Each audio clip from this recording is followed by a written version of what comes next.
Proponents of communism and other utopian isms have often said that their programs have never really been tried. Mao and Lenin don't count. The Gulag, the Cultural Revolution were unfortunate detours. Only when their prescriptions have been faithfully applied by men of goodwill will it be possible to judge them on the merits. Progressivism can no longer make that excuse. Its doctrines are being widely implemented by earnest practitioners with wide establishment support, and the results have come in with astonishing speed. Mayhem and misery at an open national border, riot and murder in lawless city neighborhoods, political indoctrination of school children, government by executive ukase, shortages throughout the world's richest economy, suppression of religion and of private association, regulation of everyday language, complete with contrived definitions of ordinary words, and ritual recantations for offenders. This gives me an easy case for national conservatism. Our ism is the opposite of theirs. But I want to go further and argue that it is also the best source of understanding and response. NatCons are conservatives who have been mugged by reality.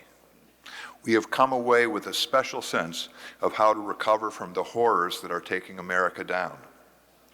In the days when the American left was still liberal and reformist, conservatives could play our customary role as moderators of change.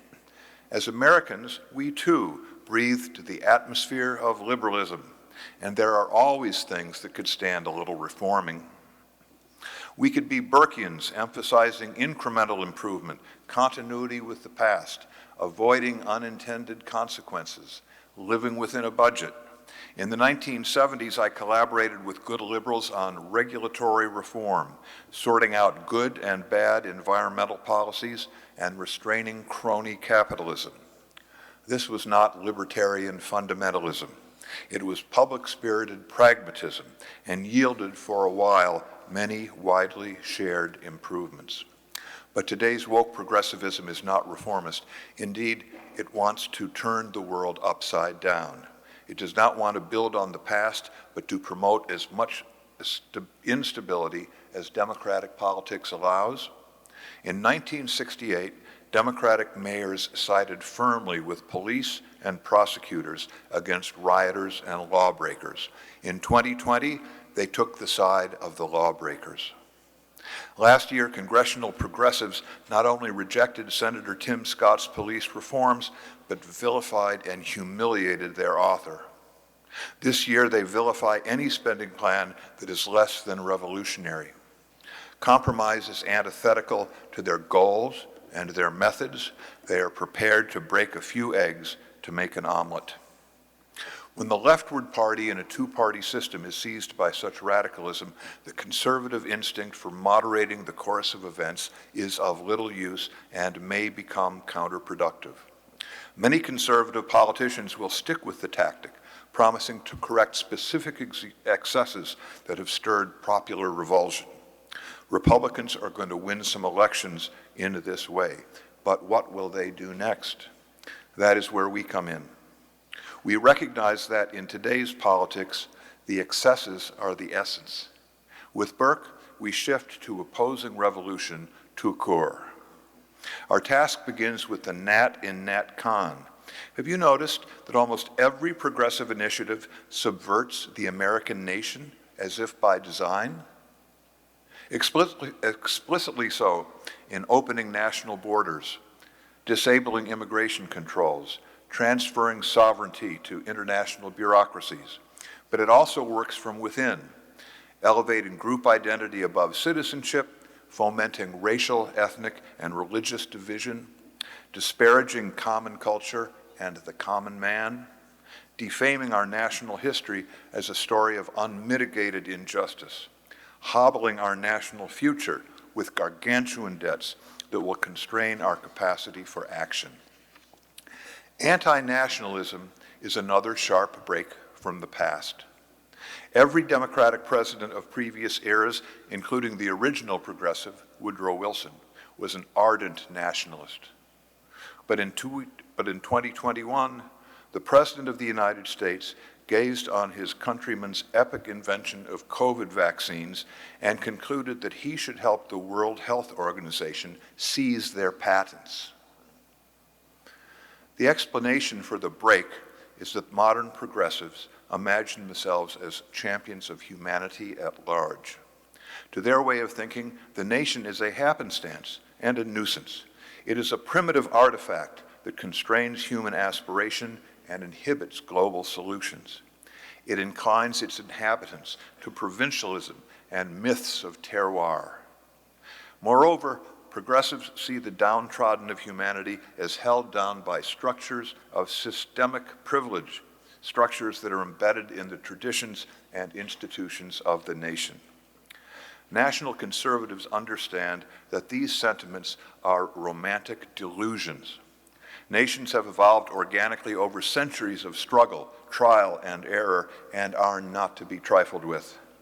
Man is naturally social and fraternal, and nations have learned how to transmute group loyalties into national allegiance. Citizens, however skeptical they may be or cynical about politics, understand that their security and freedoms depend on their nation and its highly imperfect institutions. They realize that their fortunes are linked, for better or worse, with those of their disparate compatriots. These circumstances give national conservatives a lot to work with. To be sure, three of the critical foundations of nationhood, family, religion, and locality, are far weaker than in earlier times. Yet Americans remain notably patriotic and grateful to be in the USA. They realize at some level that our liberties, our prosperity, and our institutions of justice, equality, and opportunity are rare achievements.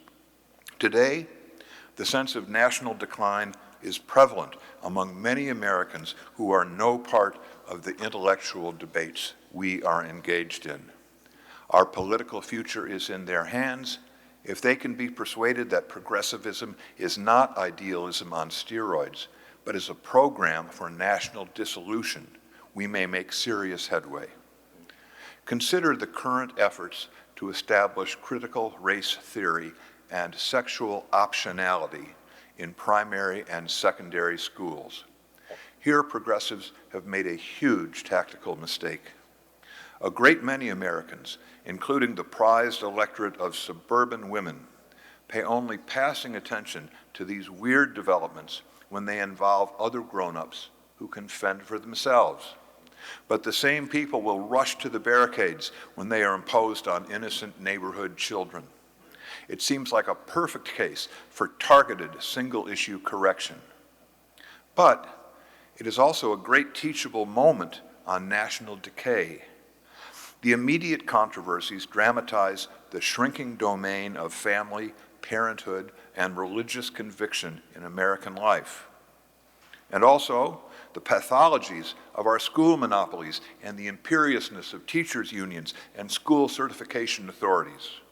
And also, the practice of cultural elites to wrap themselves in moral virtue at the expense of the sympathetic minorities they claim to be championing. And it is a great moment for introducing our proposals and our people, our gestating schemes for vastly expanded school choice, and our brilliant young African-American conservatives and family advocates who have recently entered the fray. My basic strategy is to show that every discrete controversy is part of a larger concerted movement that threatens our national ideals, institutions, and stability.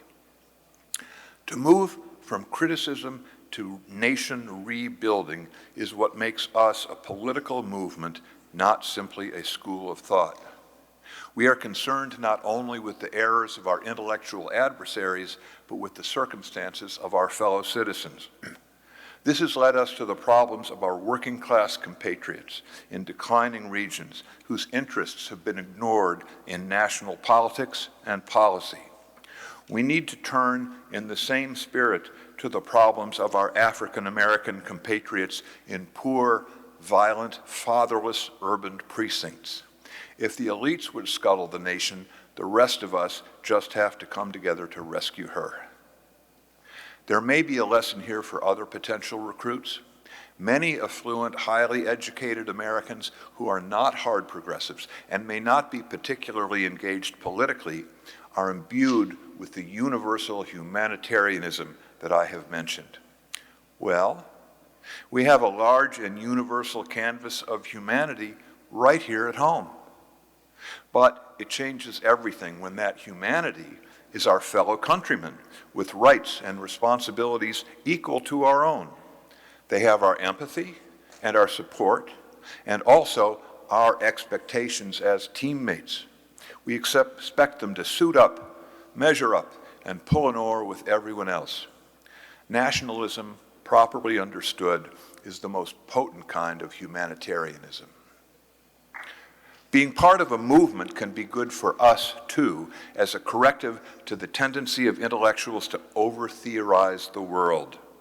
There are a variety of views among intellectuals, among national conservatives, about our predecessors in 20th century conservatism, neoconservatism, libertarianism, and constitutional originalism. In the extreme, it is said that those isms accomplished nothing and only set the scene for our current shambles. This exaggerates the potential of ideas to affect the course of society. I was engaged in each of those movements. We made some mistakes and some compromises that might have turned out better. I was sometimes in the room where it happened. But we were alert to opportunities and constraints at hand, and we got a few things right. The great prosperity of the 1980s, following the miseries of the 1970s, and the luminous revival of New York City in the 1990s, following decades of degeneration, were the products of conservative ideas applied strategically in the face of ferocious opposition. Originalism rescued our written Constitution from untethered judicial extemporizing and turned attention from modern philosophes in robes to the founders, who were not a bad lot. But in no case did we think the ideas we were propounding were free of problems, and we realized that if they did succeed, the results would be partial and contingent and would expose further difficulties for our successors to grapple with. We were also aware of deep cultural changes that could overwhelm everything we were doing. Decades ago, the neocons, Daniel Patrick Moynihan, Irving Kristol, and James Q. Wilson published prophetic studies of the decline of marriage, family, and religion, and warned that they could produce social upheavals that politics and policy would be helpless to ameliorate. Recently, a young NatCon friend explained to me that capitalism has to operate within a moral framework. That's extremely interesting. I said, have you ever heard of Michael Novak? No, he replies, who is he? Does he do a podcast? It is certainly true that those conservatisms did not keep up with the times. What had begun as strategies designed for immediate circumstances tended to harden into overarching philosophies, glib talking points, and inside-the-beltway careers. It would have been very nice if conservatism had adapted itself to new problems before they became as dire as they have become. But it must be said that many terrible developments, such as the pathologies of social media and the arrival of Marxian radicalism in a political system that had thought itself immune, were understood by practically no one until they were upon us. So here we are. Our defining challenges are to revive the cultural and our cultural and political institutions, reintroduce a morally informed common culture, recast America's security role in the world, and revise the social compact of business and government. That is a tall order and the subject of our most intense conversations. Let me offer a few observations from the standpoint of a free market man. I've been a libertarian since I was a little boy and first noticed the label on the mattress on my bed, "Do not remove under penalty of law." But then, as a young man, I attended my first capital L libertarian conference where people were wearing buttons that said, "Freedom is my God," and "There is no such thing as society."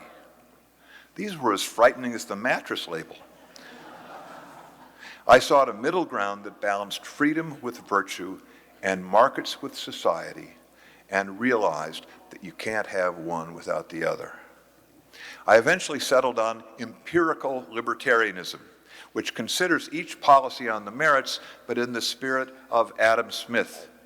Government interventions ought never to be adopted till after having been long and carefully examined, not only with the most scrupulous, but with the most suspicious attention. And I have never doubted that freedom, although grounded in human nature and God's design, is in practice an artifact of government. Property and contract, freedom of speech and of religion and of commercial competition, separation of powers, due process of law, all of these were introduced and calibrated through centuries of piecemeal conflict and resolution, as is now being documented by my colleagues at the Burke Foundation. Government is at once the source of our freedoms and their most dangerous enemy. Now we are faced with the need to rebalance freedom and virtue, market and society. Private enterprise is the source of cornucopian blessings, but like every powerful thing, it needs boundaries and disciplines. It has become a willing accomplice of cultural decline and has developed global markets that eclipse the nation and divide its citizens. These developments are largely the result of modern technologies, not any political doctrine, but they urgently require political responses. Here, national conservatives face a dilemma that is well known to empirical libertarians. How can government reform the very society that it is designed to represent and protect? Government and markets are alternative mechanisms for interpreting prevailing interests and preferences. But government is more responsive to large, well-connected groups and tends to entrench them. So its responses are less open to challenge and adaptation than those of the market. This problem is exacerbated by today's executive state, a particularly uncongenial setting for national conservatives. It consists of a profusion of special purpose bureaucracies with little ability to discern, articulate, and pursue the common good. One strategy in these circumstances is to start with the tried and true. Facebook and other powerful network czars are going to be regulated in some fashion unless blockchain dethrones them first. And here, the common carrier obligation has a long pedigree in Anglo-American law. Americans have always excelled at big, bureaucracy-busting projects in science and engineering, like, most recently, Operation Warp Speed. Cybersecurity and quantum computing are prime candidates for such national mobilization, and this could do much to re-domesticate production in critical fields. Self-help is another long-time American specialty. Our once great universities and museums were established by private initiative. We are a very rich nation and could do that all over again. Another strategy is to direct our reformist energies at our decrepit political institutions themselves, aiming to make them more responsible and attentive to the state of the union rather than yesterday's polls and tweets. This is my own field, where I think there is much that can be accomplished within our constitutional structure and traditions. For example, the originalist in me notes that the president is not only CEO of the executive bureaucracies, but also, and primarily, head of state, responsible for the success of the nation and all of its citizens. Whatever our strategies, we must assume that national conservatism not Marxian progressivism, is today's vanguard. Watching this conference, listening to our podcasts, reading our books and essays, I cannot imagine a better vanguard. My own motto for national conservatism is another extrapolation from Adam Smith. There is a great deal of ruin in a nation, especially these days, but also a great deal of repair, especially in America. Thank you.